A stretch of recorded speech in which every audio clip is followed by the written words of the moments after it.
Hi, Krishna. We're ready whenever you are. Alrighty, then handing over to you. I'm going to stop sharing.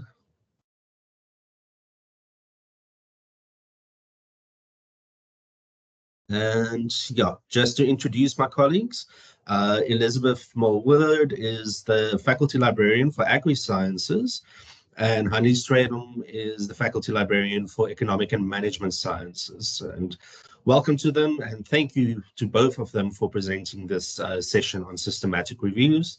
And yes, over to you. Okay. So, hi everybody. As Krishna said, I'm Elizabeth, and my colleague Hanli is all there. So, I'm the faculty librarian for agri-sciences. So, I do know there are some agri-sciences students and staff that are joining us today. So, please do come see me after this session so we can get you started on the right foot. And Hanli, I'll give you a moment to introduce yourself. Yes, thanks, Elizabeth. I'm also very glad to notice there's a lot of my faculty students and lecturers as well here today. So welcome to all of you, and we really hope that after this session you will have more or less a clear idea of what a systematic review entitles and whether it's actually necessary for you to conduct a systematic review for your specific research. Thanks, Elizabeth. Okay, so let's just start about what we will discuss. So this session is a generic session where we're going to be going over what a systematic review is and why would one embark on such a process. We'll go over the systematic review protocol. For the purposes of this session, we're going to be using the PRISMA protocol, which is a really nice generic, doesn't matter which discipline you're from, protocol, you can use it. We're going to cover why and when to conduct a systematic review, the different types of reviews that there are, and then the steps in the systematic review process. Part of that will be talking about searching and documenting your results when you're conducting your review, and then lastly, a little bit about how to report or write up your review. As we did say, this is a interactive session, so we do have our systematic review library guide, and you'll see there is a worksheet on there, so I just want to show you all how to get to it if you haven't gotten to it yet. So on the library homepage, you can just go to, sorry about that, you can just go to the library guides box, and you can scroll down to the research process guide. So under R, you'll see there it is, the research process guide. If you click on that, you will see this is a breakdown of the research process, and the systematic review sits under plan and design. So there you see literature review, systematic review. And if you click on that, you will find the PRISMA protocol that we'll be discussing today, as well as a downloadable version, the effective searching slides, which we emailed you about yesterday, as well as the worksheet for the workshop. So we'll be telling you from the point when we start with the steps in the systematic review process. We'll give you time to work on those specific steps in the worksheet. Okay. All right, so now that you know what we are going to do and cover today, let's start off with what is a systematic review. And there's no better way for that than starting with a definition and a description. So according to Go, Oliver, and Thomas' definition, a systematic review is a review of research literature using systematic and explicit and, very important, accountable methods. So a systematic review describes a specific methodology for conducting reviews of literature. And this methodology prescribes explicit, reproducible, and transparent processes for collating the best available evidence in answer to a specific question. So the key here is by using explicit methods for your research, and that is reproducible and transparent, so that anybody else who follows your process must be able to get to the same results. So in the same way that we make certain decisions based on the available evidence in our personal life and experience and on judgments, reviews often depend on judgments. Not only the how was it well conducted was the research, but also its relevance in answering the questions at hand. So in essence, systematic reviews attempts to remove any bias from the literature and by using a protocol that ensures transparency and reproducibility. So the big difference for me between a normal literature review and the systematic review is that there is a very clear protocol and steps that are followed, and that is set by your specific research question. Elizabeth will follow now with more information about the protocol. So as Hanley's highlighted there, you do need to follow a protocol. So a protocol basically contains a roadmap of the steps that you need to follow. This is well known if you are from the scientific field, you follow a protocol to do experiments, but perhaps not so much if you're in the social sciences side. So it's in a way almost the recipe for how your review will be conducted. It tells you these are the ingredients that I put into and this is the steps that I follow, so that anybody else at any point is able to bake the same cake that you baked. The point about this is that it creates that transparency and reproducibility of your review. So theoretically, if another person had to do it using the exact same keywords, the exact same ways, and at the exact same time as you, they would be able to get the same results. So what we're going to focus on today is the PRISMA protocol. As I said, this is a generic one for all systematic reviews and meta-analyses, and this is what it looks like. It's quite simple, it looks quite complex, but it's actually made up of the 3 blue steps: identification, screening, and the inclusion step. Within each of those steps, there are multiple further steps. So in your identification, it's where you pull your general records that you've pulled from databases before you go through the abstracts or anything like that, so before the screening step, or any references that you've gotten from websites or references or citations. The screening step is once you only start to read. So when you start to have a look at the abstracts and you have to start to look at the full text of the article, then you start to have a look at whether or not you should include that. And lastly, the inclusion step is just a report of how many studies you actually included. So this is a very simple protocol, but it's very effective and it's very transparent. And this is what we'll be following when we go through our steps for the systematic review. Okay, over to you, Hanley. Thanks, Elizabeth. And that brings us now to the why and the when. So why do we do systematic reviews? So reviews can inform us about what is known, how it is known, and how the knowledge varies across different studies, and also what is not known from previous research. In other words, the gaps. It can therefore provide a basis for planning and interpreting new primary research. In other words, it gives us a bigger picture of individual studies that's available. So why and the when? Why we need reviews is in the past, individuals may have been able to keep abreast of all the studies on a topic, but this is increasingly difficult, as we shall all see in the next session as well. Expert knowledge of research may produce hidden biases, and therefore we need reviews for a few reasons. Any individual research study may be fallible either by chance or because of how it was designed or conducted and reported.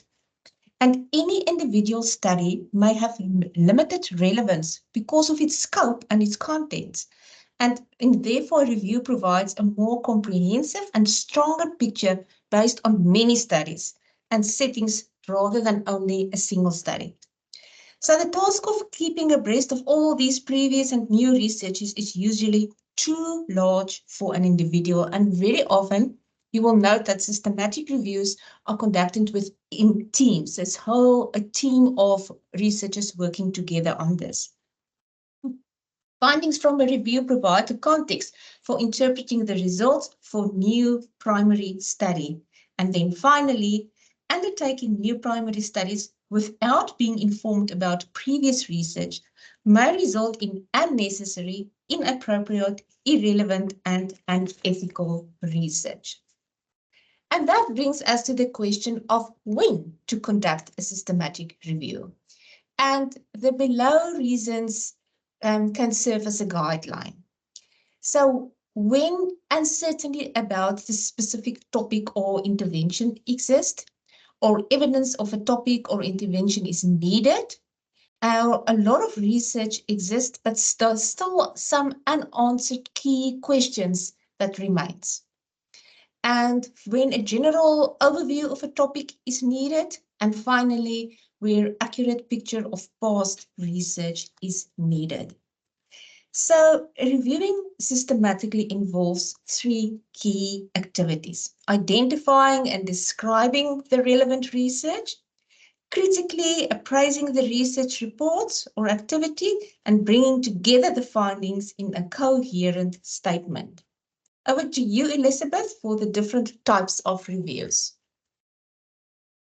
So to contextualize where we're sitting, we're going to just place where systematic reviews sit in relation to firstly your traditional literature review. So your traditional literature review on the left-hand side there presents your research findings related to a specific topic.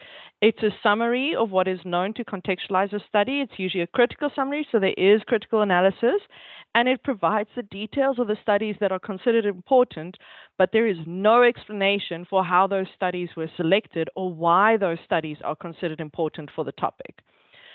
Going one step further, then we have a systematic review. And the first difference here you can see is that there is a clear purpose with a methodology attached to it. So there's an evidence given of the search strategy used and the studies selected. So why those studies were selected, why those studies were included. In this way, for a systematic review, the entire searching process is the method. And the ultimate aim is being able to take all of that literature that you've found and synthesize it to be able to show what has been discovered about your topic. The way in which a systematic review is written up is through a qualitative reporting of results. So it's a narrative written summary, usually in a thematic way. And then we go one step further to a meta-analysis. So here you can see systematic review and meta-analysis very similar. They both have clear methodologies. They both give evidence of their search strategy, the reasons why certain studies were selected. The search is the method. The ultimate aim is to combine all of what is found to show what's been discovered. However, with a meta-analysis, there is a quantitative aspect. What happens here is that data is taken from the studies found, combined and reanalyzed to answer questions that the previous studies didn't ask. So an example here is quite a silly example perhaps that I like to use, but an effective one, is for a systematic review, for a literature review, you could talk about how paracetamol can treat pain, and there we go, you can say whatever you want. But for a systematic review, you can start to list, okay, cool, these people have looked at it in treating pain in the knee, those people have looked at it in treating pain in the head, whereas a meta-analysis would take all the different data sets combined and show these are the different areas of the body where paracetamol has been shown to be effective in treating pain. So in this way, it becomes a quantitative reporting combined with that qualitative reporting. And there are other types of reviews, but in general, systematic reviews, meta-analyses, whether you're doing something like a scoping review, they all fall in line with the fact that there's a clear methodology attached to it. What is also really important to remember is that systematic reviews have their origin in health sciences. So it has bled over into other disciplines. That's why most of you are here. However, that does not mean that things that were established in health sciences are equally developed in all disciplines. So, for example, if you've read any type of the Cochrane text on conducting reviews, you will have come across the term MESH terms. And this can cause confusion for those of us outside the medical field because MESH term stands for medical subject headings, and they are only available in medical databases. So it's not something, if you are in agricultural sciences, that you would need to use as an example. So it's really important for you to know that you are welcome to contact your faculty librarian at any point to assist you with these kind of indexing terms and how to be able to grapple with it. But again, it comes back very basically to you need to have a clear, systematic searching methodology set out, and you need to have it transparently recorded for someone else to be able to reproduce it in the future. So this brings us on to something where we're going to ask you guys to either put in the put in the chat what you think needs to be done. We'll start with the first scenario. Hanli, why don't you so this is where we really want you to partake and engage with us. So we have two scenarios for you, and based on what we have already said and share with you, we want you to think now specifically on when and why would you conduct a systematic review. So in scenario 1, we have this for you. While testing your search phrase, you find very little or no information on your subject. What do? So the question is it appropriate to do a systematic review if you are only find a few resources and you can't really find any significant previous research? Anyone, be brave and you can put up your hand or use the chat, whatever. We would like to know if you think it would be appropriate to do a systematic review in this scenario. You're more than welcome to unmute yourself as well.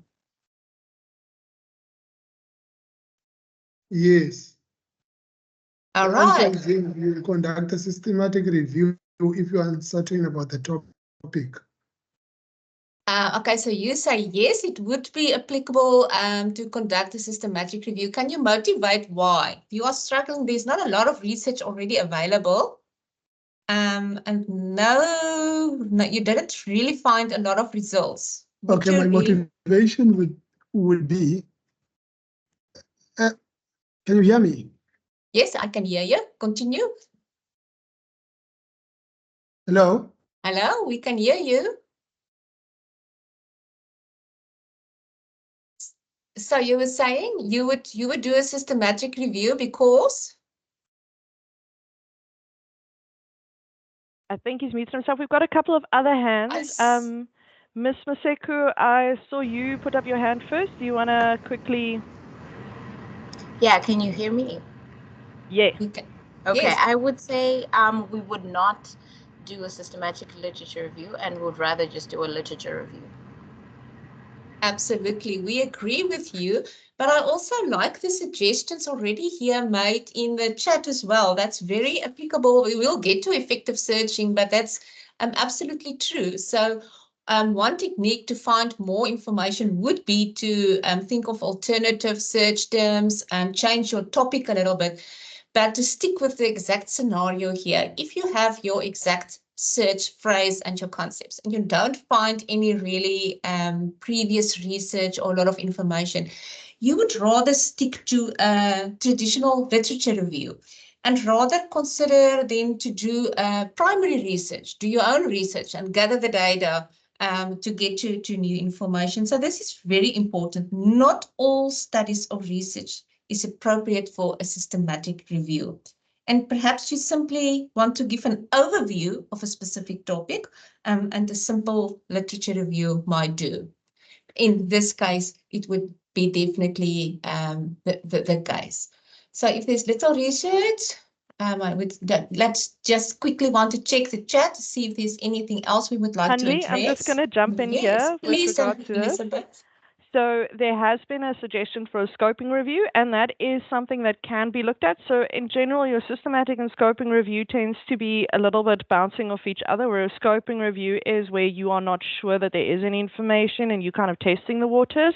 However, if you still do not get enough information to be able to do something with a clear methodology, then you cannot do a scoping review either. So you would still need to go back and do a normal literature review if there is no information. The idea of definitely some alternatives, 100%. If you test your search phrase and you get little to no information, the first port of call is actually to go speak to your librarian, and they'll be able to assist you to make sure that you've got enough alternative terms, that you are using the right places to search, and definitely to make sure that you've got enough keywords to capture your full topic. And keep in mind, you can have multiple search phrases, and this is something that your librarian will be able to advise you on. Okay, Elizabeth, you can stay online and then maybe move over to our second scenario, scenario 2.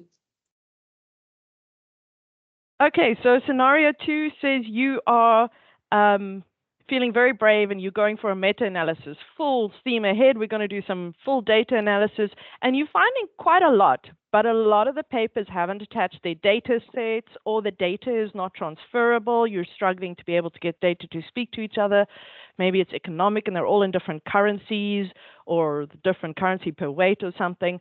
So what do you do now is the question. We'll give you guys a couple of minutes again.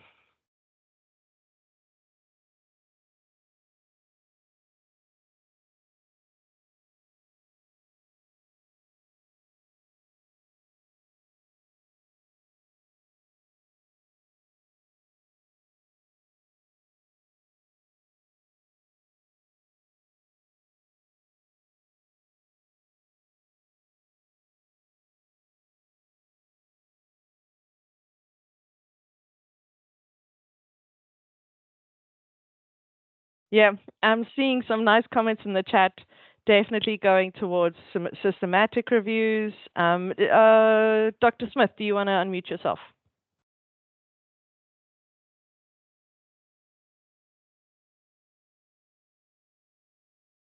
Okay. You can always consult reference lists for relevance resources, but in this case, even if you find those resources, the data sets are not available. So yes, definitely you can go one step back and go, I've got more than enough information, to do a systematic review, I just don't have those data sets to do a meta-analysis. So my report back is not going to be quantitative, it's going to be a qualitative narrative report back in that way. And it's still 100%. What I always tell my students is it's not a second prize. You're still following the same methodology up until the point where you start to look at the full inclusion step. Okay, so that was our little tester there. Hanli, you've muted. Speaking to myself here. Thanks, Elizabeth. Before you go ahead, I just want to address another question here in the chat. Can we look at grey literature? And the answer definitely is yes, depending on your topic and your subject field.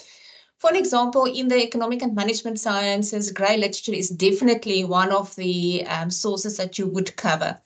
But if you're looking at a pure science topic, you might consider to specifically exclude any grey literature, and that would be part of your limitations.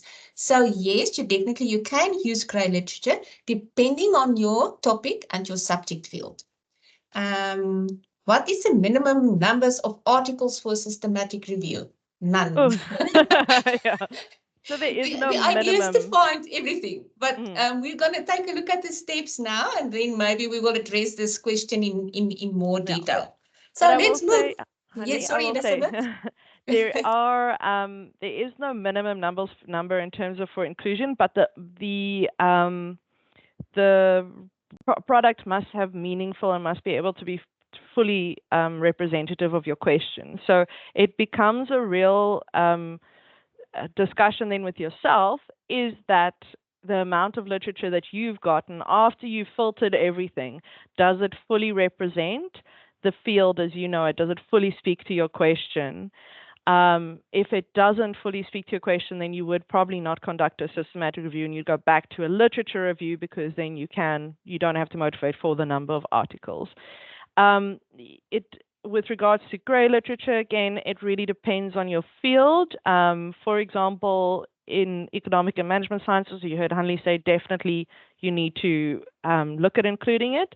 However, for certain things, perhaps some of the other sciences, so physics, for example, grey literature is not really considered there, so you would not done that. If you are not sure about how to use grey literature, again, go chat to your faculty librarian. They'll be able to tell you how best to incorporate it into your review. Okay, Elizabeth, so that gets us to the steps in the systematic review. And here we'll dig into the steps and the process and how to conduct a systematic review. And we'll take a look at a few important aspects of the process. And it all starts with a why. So a review always starts with a question at hand. And with all these complex choices about review methods, it's important for reviewers to have a clear understanding of the meaning of the question. So again, not all studies or research is appropriate for a systematic review, and perhaps you simply want to give an overview of a specific topic, and a simple literature review may be sufficient. So an array of methods exists for conducting reviews that either generate, explore, or test a theory. And the appropriate choice of your review method will depend on the review question, the data, and how well defined the concepts are before the review even begins. So to start with your research question always, what do you want to get out of the literature? So whatever the question, always starts with the considerations of the topic, the issue or question that you want to answer, and the responsibilities of the team and the reviewer, especially if you're working in a team, who is going to be responsible for what. So in a systematic review, it's very important, is step one, the protocol. So that determines the methods that will be used, like Elizabeth said, the recipe. And the protocols can contain various amounts of detail depending on the review being conducted and depending on your topic and the discipline in which it's being done. So the protocol will contain the review questions and will help to determine your search strategies and criteria or limits that will be applied to all results. So the main key thing I want you to take away is be clear about what you're looking for or the type of study you want, and let the research question lead the scope of the review. All right, so now it's once again your turn. And this brings us to your first activity to complete on your worksheet. And we want you to take a look at your own topic, at your own question, and write down your research question and also any sub-objectives or sub-questions that might impact your search strategy. And remember, you can have separate search strategies for your different sub-questions as well, but it all must relate to your main research question. So make sure that your search strategy corresponds with your topic. We're going to give you a few minutes, and I see Elizabeth is going to partake with you, and she's going to complete the worksheet with her example. And we're going to give you a few minutes, and if you can then once again give us an indication by thumbs up when you are finished with your own example. So just a reminder that this worksheet is sitting on the systematic review guide, which was the link was posted up in the chat by Hanli. And on the guide itself, I'll show you it's sitting just below the Prisma diagram. It states worksheet for workshop over there. So you can find it on the guide. Thank you, Hanli. She just reposted the link, so you can just click on that link, go scroll down a little bit to below the guide, and there you'll see there's worksheet for workshop. It's an Excel document.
Okay, so I just used, well, we're not asking you to do the search strategy right now. All I did was to show you how you can start to pull out your search strategy if you look at your research question objectives and sub-objectives.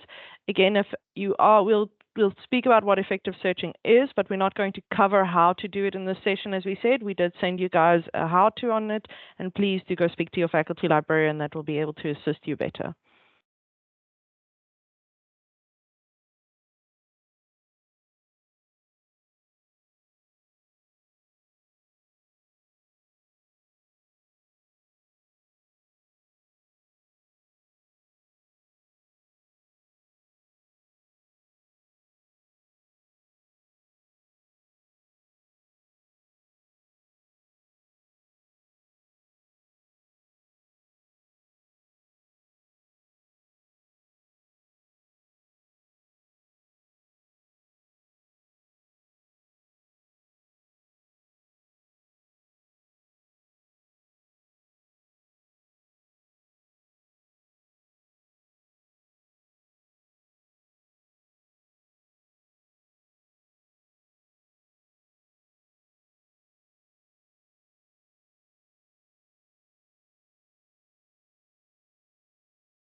Can we just get an indication with a thumbs up if you've completed?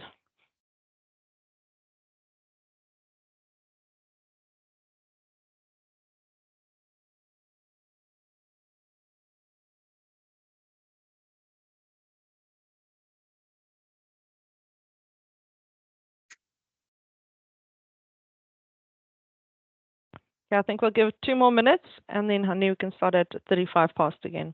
Okay, sounds good.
Okay, I think if you're not finished yet, at least you've had some time now to think about your own research question and sub-questions that there might be. So let's continue with the next step.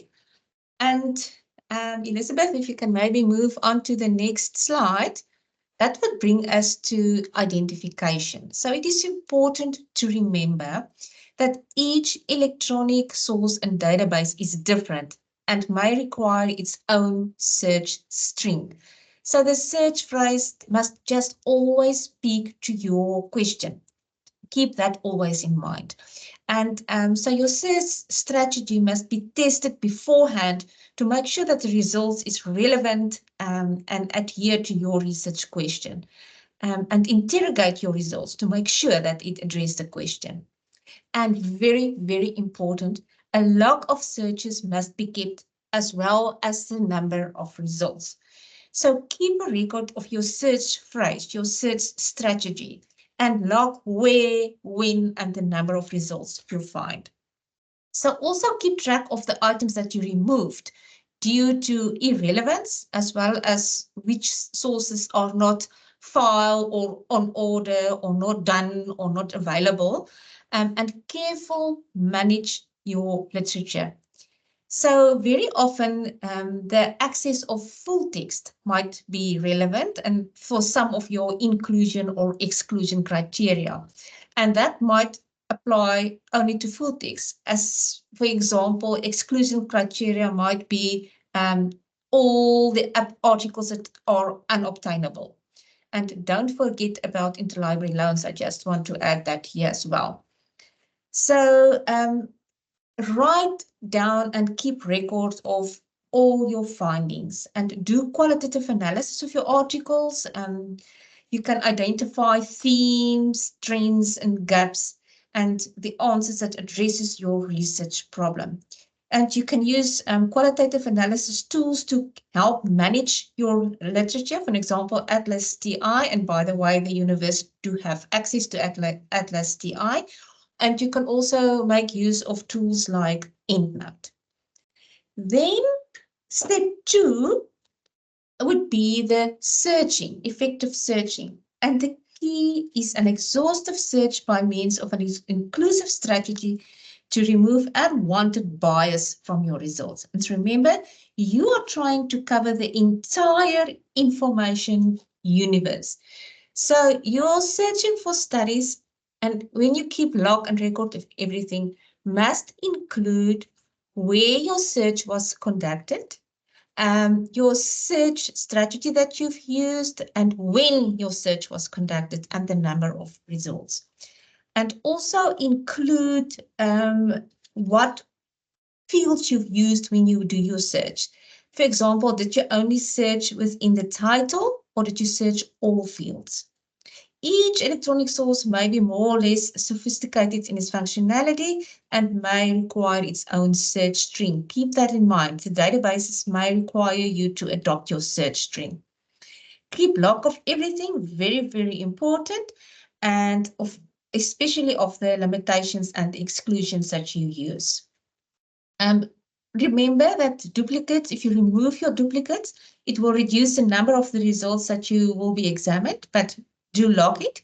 And documents also have to be carefully managed. Like I've already mentioned, you can use management tools like EndNote to assist you with that. So the key I want you to remember here is that anyone else must be able to reproduce your exact search. So you must provide all the steps so that anyone else that follow your steps must get to the same conclusions. And you must provide, therefore, the protocol and the recipe. And that brings us to effective searching. Elizabeth, if you can move on.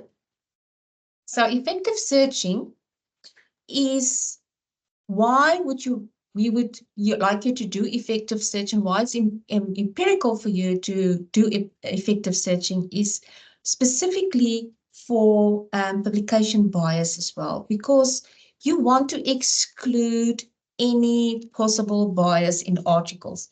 And publication bias describes the process by which positive results have been shown to be more likely to get published, and various biases what is known as publication bias exists. For example, time lag bias. And this is the idea of positive results being published quicker.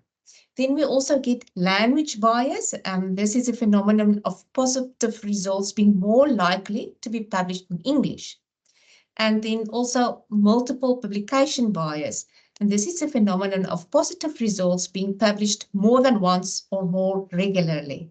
And citation bias is the positive results that will be more likely to be cited than others.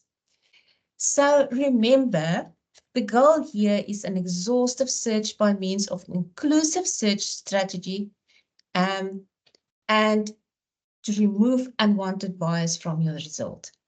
And also get all the answers that's only applicable for your question, and to remove any biases, and to make sure that you include all the information and not only the answers and the information that you're looking for. So you want to search and include everything that exists on the topic. And this is where I want also to confirm what Elizabeth already suggested. Be sure to consult your faculty librarian to make sure that you've included all the relevant sources and databases and search strategies applicable for your relevant topic and subject field. So be clear what you are looking for. So let's take a look at the search limitations. So even exhaustive searches are less likely to find negative and non-statistically significant results. So if you search for everything, it attempts to minimize publication bias, but unfortunately, publication bias means that even exhaustive searches are less likely to find negative or non-statistically significant results. So searches are also hampered by a lack of access to information and databases. We don't have, unfortunately, access to all the databases and sources available. And it's best to also often include grey literature, and we already have a few questions on grey literature. So depending on your topic and subject field, you might include or specifically exclude grey literature. So there are different types of sources that you can use. So we have academic source databases like Scopus and Web of Science, Science Direct, specialized databases, for example, like ARES, specialist registries, organizations, the internet, and also include the non-online sources like hand searching within books and journals, and also look for references and citation information. And we already have a question about consulting the reference list and citation searching. And absolutely, yes, this is a very effective way of searching and find more related and relevant information on your topic. So a search strategy contains a description of the search concept and terms to be used in the search, and it will list the sources to be searched and the search limits as well. All right, Elizabeth, I think that is now over to you for a demonstration. Yes, so I will just show you based on my previous topic of the pairs. I already broke up my search strategy bit, and I've spoken to my faculty librarian. In my case, I spoke to myself. And I had lots of help making it into a beautiful singular search strategy that I could use across multiple databases. So I'm just going to show you guys how I would use it in Web of Science, and also how I would use it to do grey literature searching. And using grey literature searching. Sorry, while Elizabeth is moving on to get to the library homepage, I just want to confirm that we do have workshops specifically on how to use Boolean and create your search string. So we aren't going to do that in detail today. We're only going to demonstrate how to use it and apply that. So for Web of Science, you can get the links to Web of Science from the library homepage, or you will see on the systematic review guide, there are some links to academic literature and different grey literature databases. Web of Science, I simply put my search strategy into this. This is where Hanli said, where is it looking? All fields, and it tells you exactly, or am I only looking in the title? But I'm going to stick with all fields. I'm going to conduct my search, and here are my results. Now, if I'm using a tool like Rayon or EndNote, I'm able to select all of these results, and I can export them into EndNote or an RIS, which is what other ones use, or if I'm using plain old Excel like the worksheet we're using today, I can export it into an Excel format to be able to use it across. I can also, on this database, already start to look through the citations of a document, the references or lists of the document, to already start doing that step by sideways searching, snowball searching, to be able to see. If I need to filter by year, so for example, I'm only interested, my systematic review is limited in scope by year, I can do this on the databases, but again, if I do this, I need to write it down, keep track that this is what I've done. If I'm doing this, I've got my systematic review worksheet. I go to my identification step. Today is the 5th of March, 2024. This was my search string. Let me just grab my search string again.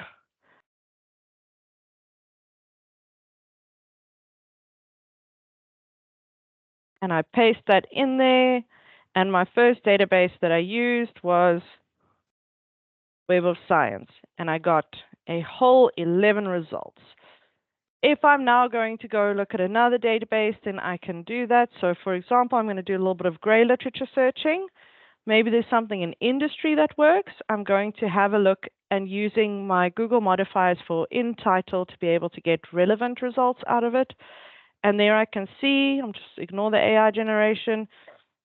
I can see things coming out of Sun Scholar, so theses. I can see things coming out of the International Society for Horticultural Sciences. This is actually coming out of a journal, Act of Horticulture, out of ResearchGate. These are things that I can use. However, you will notice we are on Google. There's no way for me to be able to grab this list and export it into, so I will have to actually manually transcribe. The other issue around using something like Google is it doesn't give me, especially for gray literature, I do not get a results list. It's not exactly transparent and reproducible in that way. However, if you are looking for gray literature, it is one of the best engines out there. You would make note that what you've looked in, so I'm going to say, okay, cool, on the 5th of March, 2024, this was my other one. That's what I did, and I did it there. And then if I'm going to now say, okay, cool, I use Google, then I would make note, go through this list from, here's my list now, sorry about that, go through this list and say, okay, cool, the first, once I've worked through all of them, I'll say, okay, cool, the first 20 are relevant to my topic. This is one of the reasons why it's not ideal to use Google or Google Scholar for a systematic review, because you do have a selection bias. It has to happen as a result of the way the search works. But for gray literature, you've got a choice between, you'll see, you can use Google, DuckDuckGo, Core, and Base, but all of them have a similar limitation. Okay, so that was the live demo quickly. Now it's on to you. You've got a search, you've still got your workshop. We did ask you to come prepared with a search strategy. If you're not sure, then start to just use some of your main keywords from your research questions. Pick a database, you saw the database list on the guide, and log it accordingly. I will say Scopus has been very up and down lately, so if it's not working for you, just try to use a different one. If you are struggling with your search strategy, please see your librarian after the session. Okay, we'll give you guys a couple of minutes for that.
Okay, can we just get a thumbs up if everybody's managed to get a search done and log it?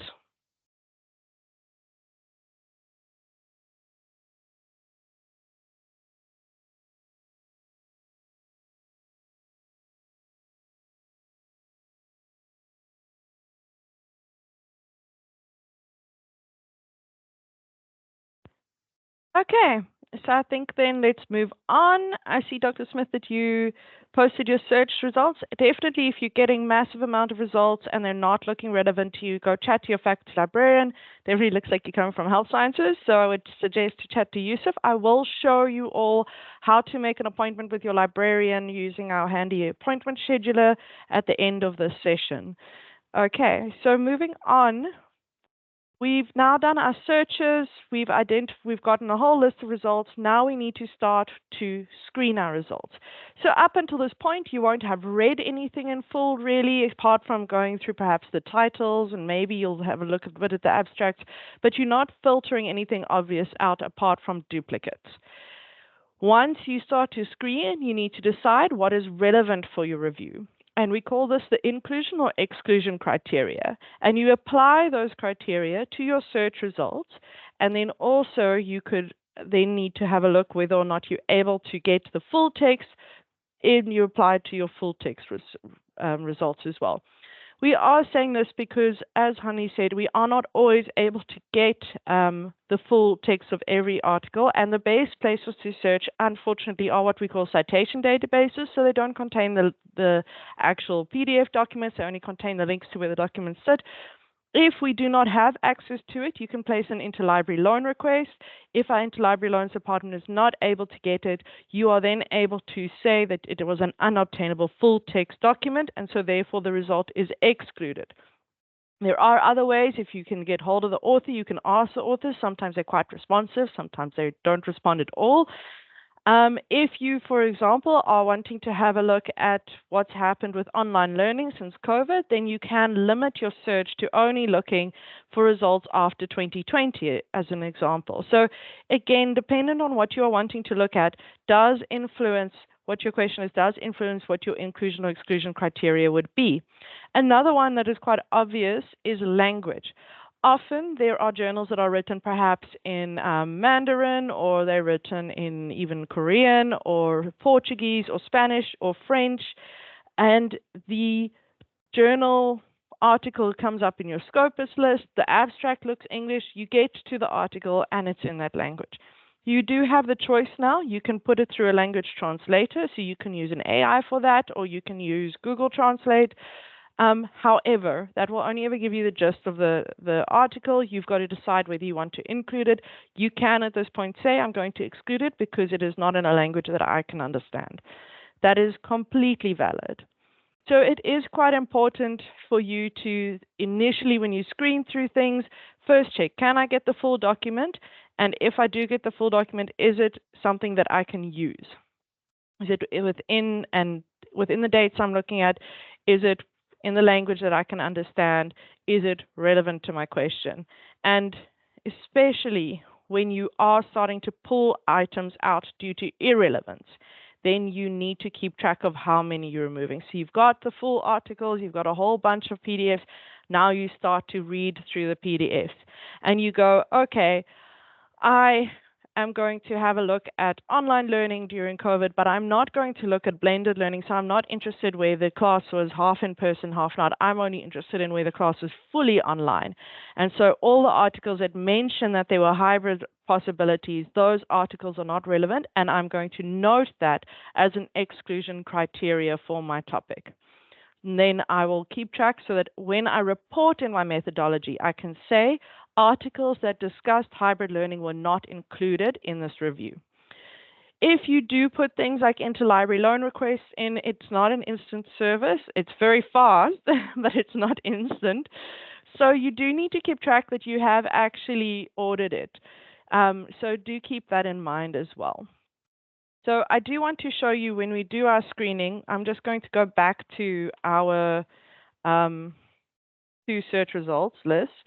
So I can immediately go here and start to look at my different options that I have here. So my first one here on Web of Science, canopy position, cold storage, duration, effects, medianess, incidence, consumer preference for forel pairs. It's a pair species I'm looking at. It's speaking about canopy position. It's speaking about cold storage. So it's speaking about two of my factors that I'm looking at, and it's speaking about the medianess aspect. Now my first thing here I want to have a look at is, can I get the full text? So I can click on the rainbow find it button or the full text at publisher. It routes it through our catalog. Depend on how this can depend on how fast the catalog's feeling. Sometimes it takes a little bit of time, and then if we do have access to it, it will either give me links to the article directly, or it will reroute it to the article itself. If we do not have access to it, at this point it will say, don't see what you need, place an interlibrary loan request. Okay, so while that's loading in the background, I'm just going to carry on showing you most of these. You can see the full, this is the full abstract on there. I can read through the full abstract. I can move to the next one and say, okay, changes of fruit quality, reduction of physiodynamic in early season pears. So this is pears. They've treated the pears with something. Okay, cool. I'm not really seeing, they've found something with medianess. I'm not so sure about this one. So I would need to evaluate the full text of this article to see whether it really actually speaks to my different factors. It would be the day that I'm doing a live demo that the catalog's not playing along. Okay, so in this way, you'd go screen through your titles, you'd screen through your abstract, and you'd start to screen through the full text of the article. Let me just see if I can get to the full text at publisher a different way. There we go. Okay, so once I have the full text of the article, then I will read through the article and start to go, okay, yes, this is speaking completely to my topic, or no, it's not, and I'd make a note of it. So in this case, I'd go screening.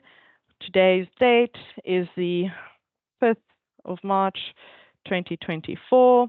Here's my document citation. I'm just going to grab this citation from here, and you can do this in other ways as well, but there it is.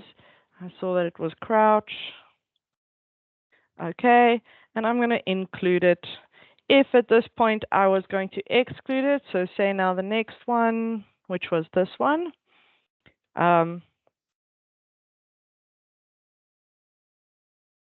same detail. I'm going to exclude this, and now I need to keep track of my reasons. And this is where I can start to put an exclusion criteria list for myself together. So like I said, initially language, full text unobtainable, and say now I've read this one, and now it seems to not be speaking to any of my three factors. So I can make a note, does not look at canopy position, storage, or maturity. So it's not relevant in that way. So in this way, I can make a note that if it does not look at my canopy position, or it doesn't look at my maturity or my storage, that I will not include these. And this little list is something that I can keep updated as I go. Okay, let me just get back to there. Okay. So that's what I've done now. So what I'd like... Sorry, before you move on, I see there's a hand. Before you move on, let's just quickly address it. Yes, please feel free to speak up. So I wanted to ask, do we now only do that inclusion-exclusion after we've got our final search string, or what we think is our final search string? So you would start with your search string as a beginner, but some of your inclusion-exclusion criteria, some of the exclusion criteria you'll already know by looking at your topic.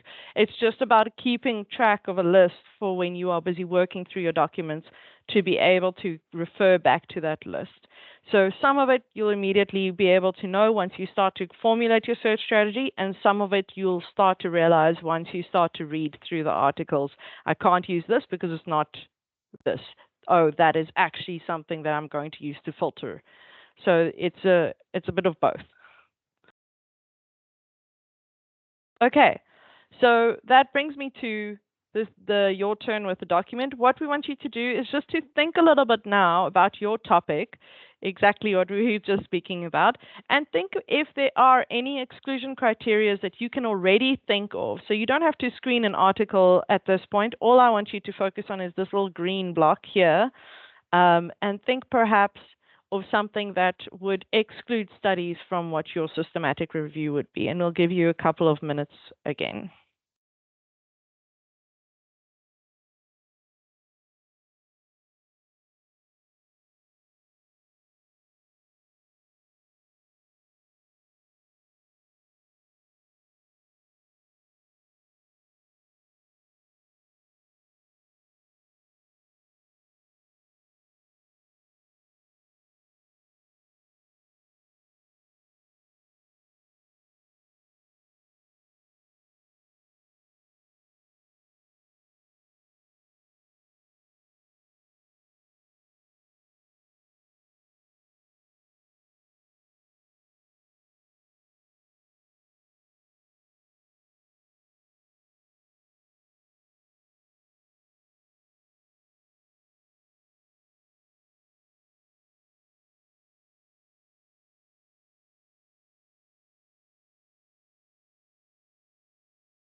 Okay, can I just get an indication if thumbs up if you've managed to do things?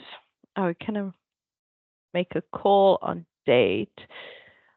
The date is an interesting one. Date is dependent on what you are looking at, like I said. So, for example, if you are aware that there was a technology shift at a certain date that you know about, then you can put that date down, like I mentioned, COVID with regards to the hybrid learning.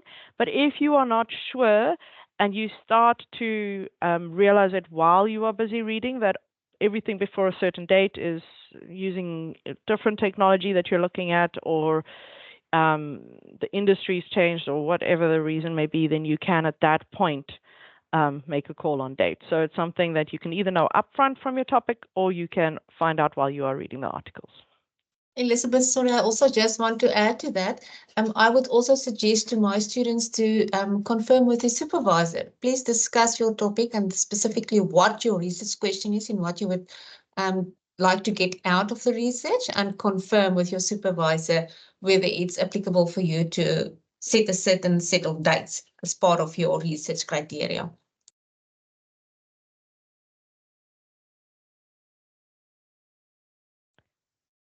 Okay, I think then we'll move on So the last step is our inclusion step. And you'll have seen we've followed the 3 Prisma steps as I promised.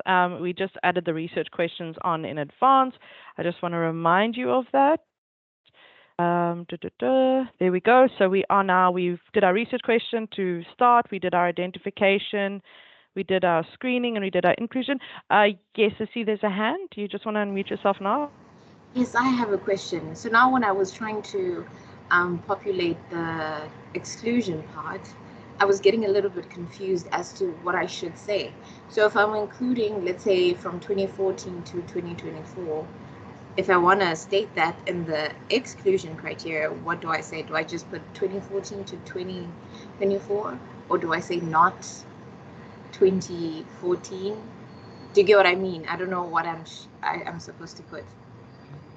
Keep in mind, a lot of the behind the scenes working is whatever is going to be best for you to be able to write it up in the end. So if you say date limited 2014 to 2024, then you know what it is. But when you write it up, you can write it only articles published after the date of after 2014 were considered. So you would write it up in a more formal way. If you are saying I'm not looking at literature older than 10 years, then you can just make a note not older than 10 years. So it's whatever best works for your shorthand to be able to write it up properly. Okay, thank you. Okay, so as I said, we've identified, we've screened a little bit, we've got some studies. We're now at this last step for our inclusion aspect. And then here is where we determine the final number of resources. So how many articles or conference proceedings or book chapters or whatever you're using, how many are you going to include in this review? And at this point, you also then start to do your textual analysis. So you need to do an analysis to look for themes. So you have a look at what are the different themes emerging out of the literature and what can be grouped under what theme, what are the patterns that I'm seeing coming out, similar to how you would do a good literature review. If you are embarking on a meta-analysis, this is also the point where you start your statistical analysis. It's really important that this point is where you are answering your research question for your systematic review or other kinds of reviews. There are multiple ways, there are multiple softwares that you can use. There's MS Excel, you can use R, RevMan, RAN. There's reference managers like EndNote, which has been mentioned, Atlas TI as well. Whatever works best for you is my suggestion. So we did the worksheet in Excel because it's a fairly basic program that almost everybody's comfortable in. But if you are much more comfortable using your EndNote, then use EndNote. You can use the foldering system. You can use the notes features to be able to do all of this. And what I do want to draw your attention to in your worksheet, you will see in the included, this is actually what we call a literature inclusion table. And you can start with having a look at your breaking down your literature. And this is something that we suggest students to do in any case for any literature review, not just a systematic review, where you break down the literature, you pull out you say this is the first article that I'm dealing with, you pull across the citation, you pull out the purpose, the method, the sample, the findings, and here is that textual analysis that starts to come in. So what theme is it speaking to? When we speak to similarities, when you start to read other articles, are there similarities where you can cross-reference articles across to each other and you make a note of that? If there is something very unique about the article that is relevant for your research question, you make a note of that as well. And if there's something that stands out about the data quality, now this can be that the sample group was very small, or the sample group was very big, or the sample group was only done in one specific population and not done in another population that might be more relevant for the South African context, you can make a note there as well. These are all ways for you to analyze that literature to be able to start to do a really good qualitative write-up for your purposes of reporting your systematic review. So before Hanni starts with the writing up of it, I just want to check if there's any questions with regards to the process of conducting a systematic review. As you've seen, it's actually quite a simple step-by-step process, but it is time-consuming in the sense that you do need to keep track of what you've read, when you've read it, and why. Okay, you can just unmute yourself. Hi, Elizabeth. Yeah, thank you very much for this. I've already made quite a few notes. I just have a quick question from the Excel worksheet that you have that we've been using. You have the main question and the sub questions. Um, when the sub questions relate to each other a lot, where it's basically the same question just with different products. So, like we discussed, hominy chop or wheat bran and the effect that it has. Would you recommend doing multiple searches like that, or try to combine everything into one for this type of article? No, so as you saw with my one, that is exactly the case with the one that I use with the pears. All that changed here was the canopy position or the fruit maturity or the storage conditions. So I was able in that way to combine it into one search. And I could see that when I pulled out my search, my main keywords here, the keywords of mealiness and pears was constantly repeated across all three. The only thing that changed were those first three. And then when I did the search, if you remember, I combined it all. There's my canopy position, maturity, and storage, and there's the rest of it. So again, but you've spoken to me already, Sine, but again, speak to your faculty librarian. I know in your one you're able to do it with one search, but sometimes it isn't possible and sometimes it is. If you're not sure, really do go chat to your faculty librarian. Okay, thank you very much. So you would recommend, like, if you can put it into one search? If you can, yeah. Okay, thank you. There's another question. Yes, I wanted to ask, can we use the same search strategy for all databases, or do we have to create different ones for different ones? Listeners, I think I'll take this one. Give you a break. So that would once again depend on your topic and the different types of sources that you use. So the databases do different from each other. If you have a subject field that have, for example, CAP, what do you call that? Thesaurus terms that's already part of the database. Then you would search by rather using that keywords and concepts. But then if you move over to a general academic database, for example, Scopus, you would consider to use more other keywords and concepts. So you would adapt your search strategy and your keywords according to the specific database that you use. And unfortunately, once again, here, I'm going to refer you to your faculty librarian because they will be familiar with the different databases and the best way to search within a specific database. So unfortunately, there's not a clear yes or a no answer. Okay, that's fine. Thank you. Yeah. I will just add there that the citation databases are usually the generalist ones, so they usually are quite easy to copy paste across. That's your Scopus and Web of Science and Google Scholar to a certain extent. But again, the more discipline specific your database is going, the more likely that you're going to have to adapt that search strategy a little bit. But it's not the end of the world. Play around with it, make a note of it. The way in which you report it is really quite what it comes down to is going to basically be based on reporting your keywords and which databases you use.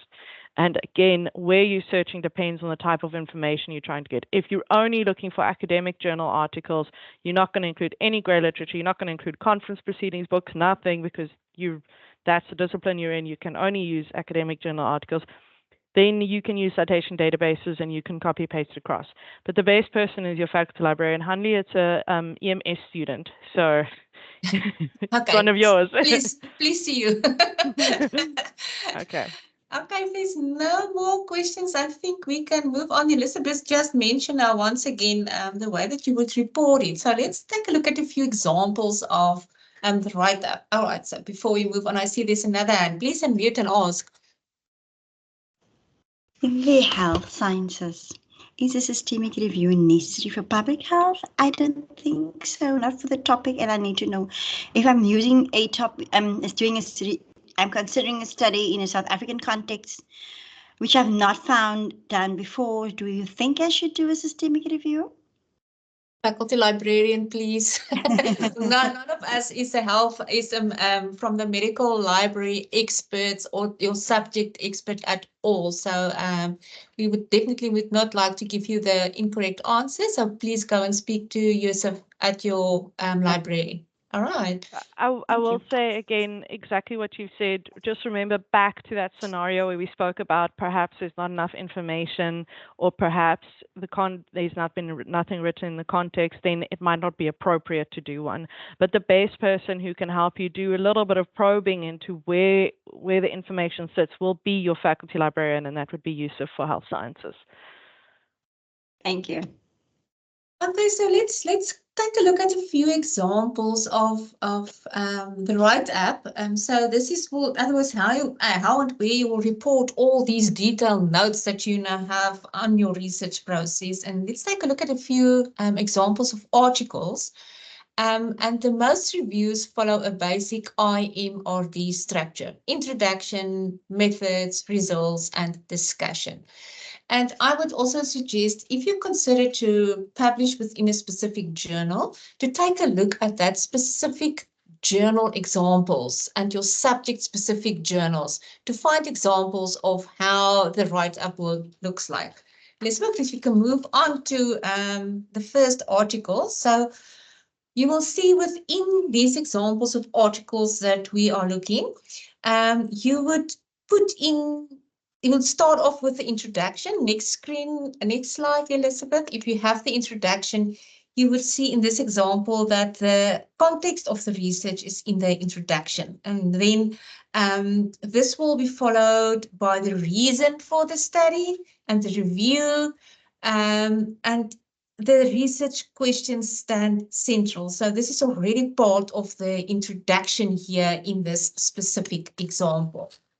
And if we take a look at then what followed is the methods. So next screen, Elizabeth.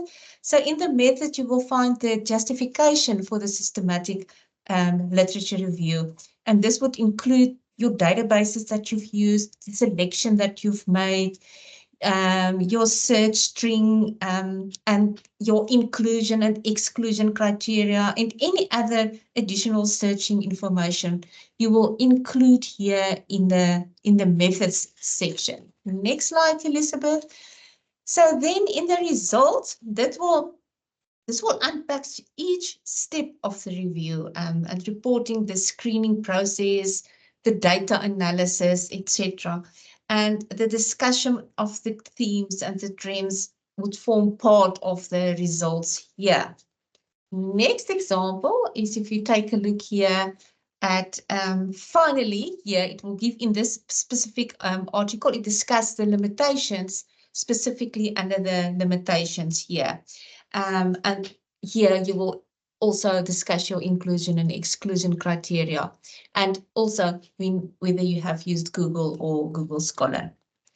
So let's take a look at another example of another article. So this is why I would suggest that you consider take a look at examples of your specific subject and topic related journals to find examples of how it was done.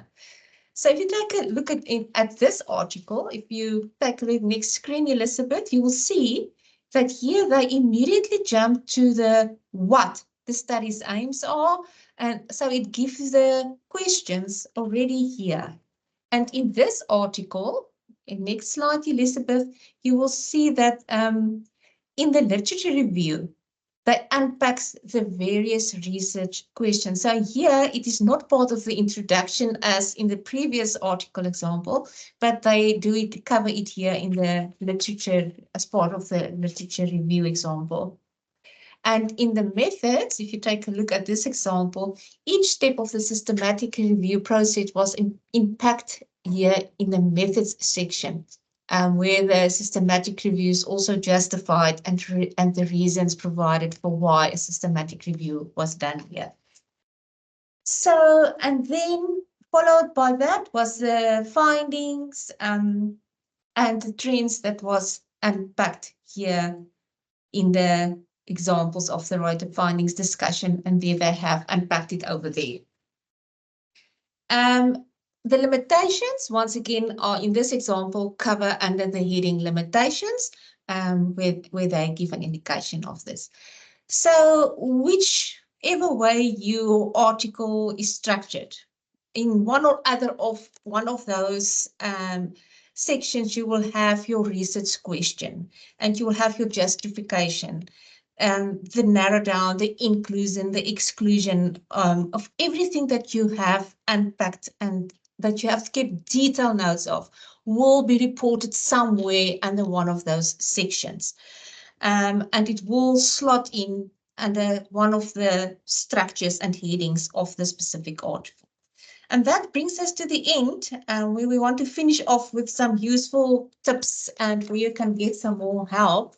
And I want, just before I leave that to Elizabeth, to conclude with this sort of final summary of the most important things regarding systematic review, is that it's very important to remember a systematic review will have a protocol. So that's the most important thing. And it will determine the methods that will be used, your recipe, and it contains various amounts of detail depending on your topic and your subject, and the discipline in which it's being done. And all of these will be included in your write-up in your article. All right, thanks. That's all from me. Elizabeth's going to share with you a few final tips on where you can get help. Okay, so I do want to point out the 2 examples that Hanley used are obviously from the accounting discipline, the EMS discipline, but we do have 4 examples over here. So those two that Hanley highlighted on the systematic review guide for systematic reviews. And then there's 2 examples here of meta-analyses from the science discipline, specifically agri-sciences. And you can have a look also. I particularly like this one to use as an example because it actually does have the breakdown of the PRISMA protocol and how they filled it out within their own review for purposes of reporting, so that it shows you this is kind of how the protocol would look when you've filled out all the numbers. Okay. Then for further help, like we've said many times, you can contact your faculty librarian. There are multiple ways in which you can reach your faculty librarian. So your first way is if you look on the library guides, you will see that there is a guide for your different subjects. So for example, if you're from animal science, you can click on the guide link, and then it'll show you, there's your faculty librarian. It's my face, very large. There's a giant email me button, so you can press that. It'll open up your Outlook to mail your faculty librarian. You can click on make an appointment, and it'll give you times in which I'm available for an appointment, and you can fill that in. Further than this, if you are on the library homepage, you can also reach out through our Ask a Librarian forum. So you're welcome to ask a question. If you're not sure, you can just send it through. Your faculty librarian will pick it up and answer to you. You can also make an appointment from this homepage here. So again, click on that. You can select where you are located. So here we go. You are from EMS and you've got Hanley there, and you can see, okay, cool, on the 12th I can book these times and make an appointment with Hanley. You can also do a live chat, but that will then most likely, if you're not sure who to contact, that won't be an in-depth question. That's if you're just saying, I'm from this department, who's my faculty librarian, you can ask on the live chat as well. There is, of course, also the writing lab that can assist you. I just want to get back to our, I think it was this tab. So you will see that we have got our interlibrary, sorry, before that, our interlibrary loans link page is on your guide as well. And then do remember at the university as well, there is the writing lab. They can really assist you with the structure of flow. There's the Center for Statistical Consultation that can assist you with the statistical analysis, especially if you're doing a meta-analysis. And then for your faculty librarian, if you are looking towards publishing, especially in open access, we do have certain agreements with certain journals, so you're welcome to speak to them. But also remember, if you're working with your supervisor, you're working with colleagues, the journal in which you choose to publish in will most likely be determined by working with them. But like I said, if you are wanting to just have a look at for accredited journals, get a starting point, you're welcome to speak to your faculty librarian. We'll hang around. It's only 12:30 now. We'll hang around for about 10 minutes for any other questions that remain. But otherwise, we hope that this has given you a good starting point on your systematic review journey. And please just keep in mind that you're welcome to contact us if you need any further assistance in the library. So there are other training opportunities that are available with regards to different softwares and effective searching. Please do have a look at our training calendar, and I think that there will be a survey sent out to you with regards to the workshop today. The slides are already available on the systematic review page. The name of the librarian has just changed from Pepler to Hunley, but the slides are exactly the same.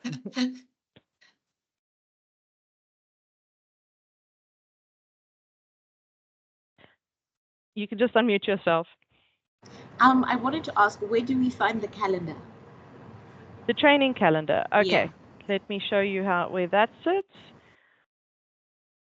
So on the library homepage, you can see under quick links, there's the training calendar, and it gives you by date what's happening. You can filter it by the different categories, so you can see there's varying categories. If you are wanting to sign up for something, you just simply click on it, that one, and you can register for it there. Thank you. I also have another question. Sure. There's something where, when we're talking about the summary now, you said an SLR will have protocols. I never really understand what that means. What does it mean to have a protocol? Are we talking about all of the steps involved? What is the protocol? So a protocol is that Prisma, those 3 steps. It's just it's like a recipe instruction for how you did the review. That's the best analogy I can give.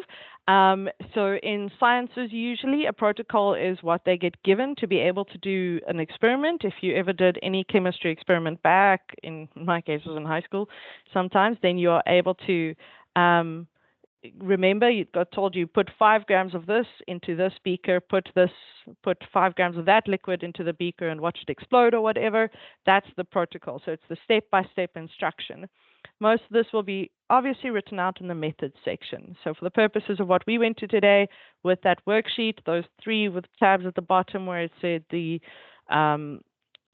identification, the screening, and the inclusion, those are the 3 steps in the protocol. Okay, thank you. Okay, Elizabeth, sorry, there's a question. Will you just please go through the steps again on how to set up an appointment with your faculty librarian? And while Elizabeth is doing that, remember you can also always send an email to your faculty librarian if the system doesn't want to work for some reason. All right. Hanley, I will do it after Mr. Rabadobi. Sorry, I mispronounced your name. They spoke. So sorry. It's okay. Miss, Okay, so sorry. No, it's okay. Don't feel bad. It's okay. It's fine. Yeah, thanks a lot for this insightful presentation. I think I missed the part on analysis. How do we then analyze? Now that I have everything on Excel, how do I do the analysis? So you do it by reading through the articles is the short answer. Yeah. So we do have that included page. This section here where it comes to the themes of similarities, uniqueness, that's your analysis section where you start to group it by theme. So you're doing a thematic analysis basically of your articles to be able to group what it is. You're pulling out cross-referencing where they speak to other articles by making notes in the similarities column, and then you're pulling out the main thread of the article that you would want to include in your review, the 1 line or 2 lines that you keep, that you will write in your systematic review of the importance of the article. Then you are able to already have that analysis there. When it comes to the write-up, every article that's under, so say now one of your themes here is, I'm going back to my pairs, canopy position, every article that's grouped under themes and canopy position will all be in the same subsection on canopy position. And then in the same paragraph, I'll refer to the same articles that have similarities. And with uniqueness, that's 1 or 2 lines I've included. Does that help? Yeah, it does. Thank you so much. Okay. So to make an appointment, you can either on the front page of your library, there's a link right there. I'm pointing to my own screen. So you can click on make an appointment. You can select your library that you're linked to. So I'm just going to say Stellenbosch. You can choose which faculty you're with. So there's agri-sciences, and you can see, okay, cool, next week, the 12th, I can make it, click on one of these times, continue, and then fill in my details. The other way that I went about it was you can choose your department from your library guides. So you can say, okay, cool, I'm going to go for conservation, ecology, and I'm just using myself as examples here. But all of the library guides, the librarians are on the front page. There's the big email me button. That's what Hanley referred to. You can get their email from there, or you can click on the appointment button below that. So that's how you get there. I see the other one. So the whole part about the short lit review or background reading is dependent on the journal that you're publishing in. It can be redundant in some fields. It can also be necessary in others. So for the first example that Hanley covered, there was some background to give context to the research question, and that background did obviously contain some literature links. However, there wasn't a literature review section, whereas the second article that Hanley showed, there was a literature review section that gave it basically built up to the research question. So again, very journal dependent on the style. Best if you are looking towards doing it, remember that it's going to be following introduction, methods, results, discussion, and as part of the introduction there is usually a background literature review given. Further than that, you can have a look at examples out of your journal. Most databases do allow you the citation ones, and I'll just show you on here on Web of Science. You see there's a quick filter for review articles. So I can click on that, and that will allow me to only see review articles. So then if it is a review article, then I can quickly find a systematic review to be able to see how to write it up from a journal. If there's any other questions, you're welcome to unmute yourself or type it in the chat.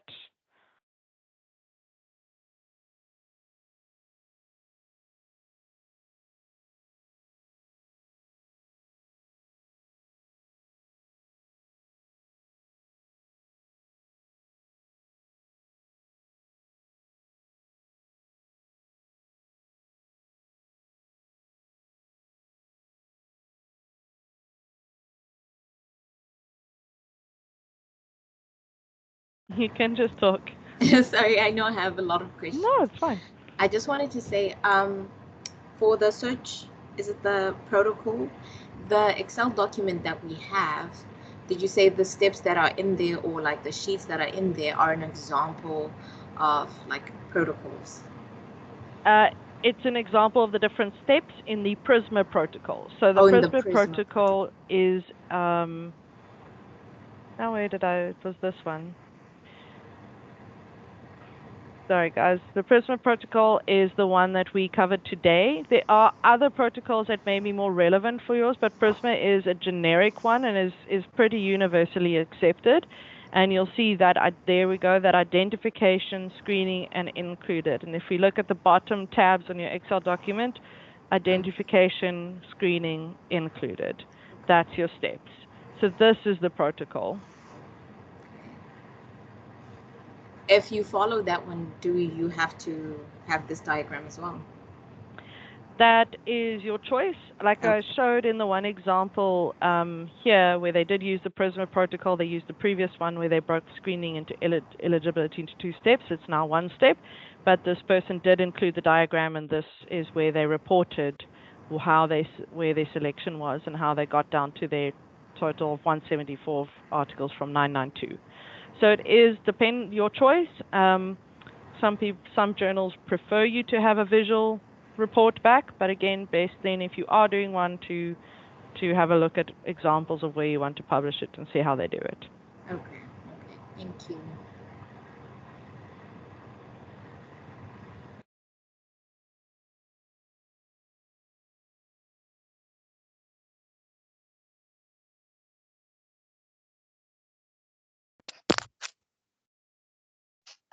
Can I ask something concerning the Prisma flowchart?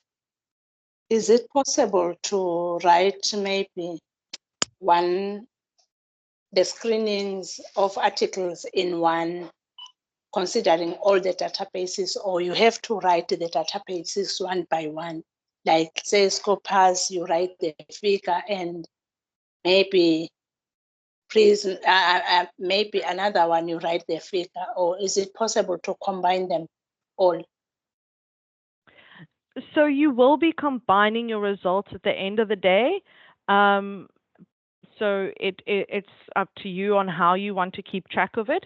What is going to need to be reported is where you have searched. So that's the reason why we've included it, so that you can keep track. Oh, I searched in Web of Science, and I searched in Scopus, and I searched in CAB. So then when you report in your methods the databases that you used, then you are able to easily get that information out. Whereas if you just put it all together in one, sometimes maybe you might forget. So it's all just about keeping track of the process. At the end of the day, you are going to combine all of your different search results into one data set and only work from that. So whatever works best for you. Okay, thank you so much.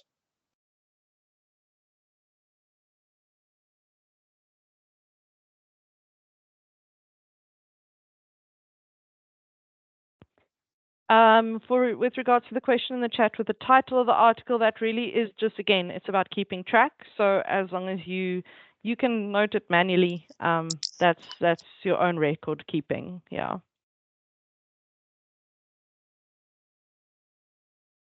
Okay, thank you. On another note, when we are doing the searching, you'll find that maybe in Scopus we have got maybe 3,450 articles that are available. Maybe those are related to your topic. And then we are supposed to screen them.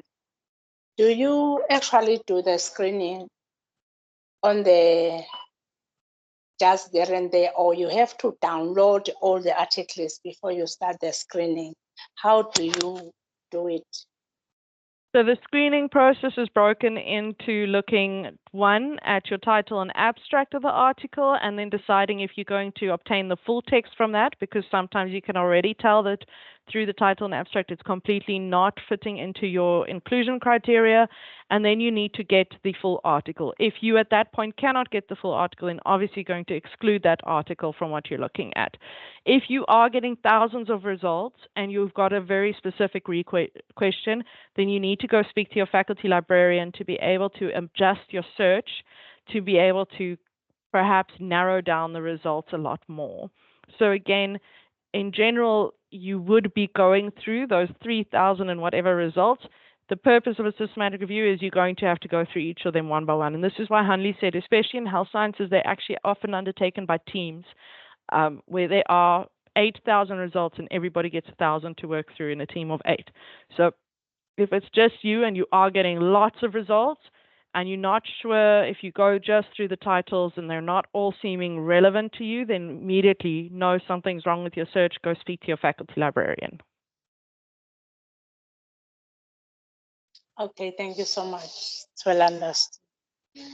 Another one, are you going to share with us, maybe you've got a recording or what? The recording will be mailed out. Okay, thank you so much.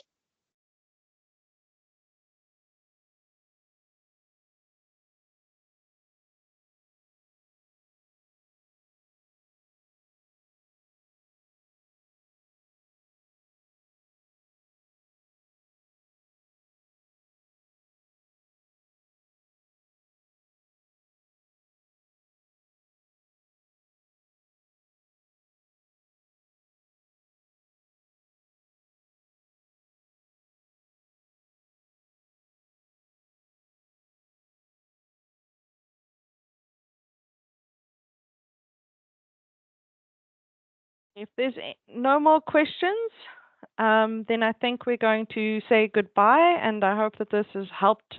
We really do hope this has given you a little bit. There is a question. You can just unmute yourself. I saw a hand. Okay, accidental hand raise, no problem. So we want to just thank you guys for being here today with us, and I hope that your systematic reviews go well. And if not, remember, you can take a step back and just do a literature review. I think that's the best way to conclude this. And good luck, everyone, and thanks for attending the session. Bye. Bye. Thank you. Bye-bye.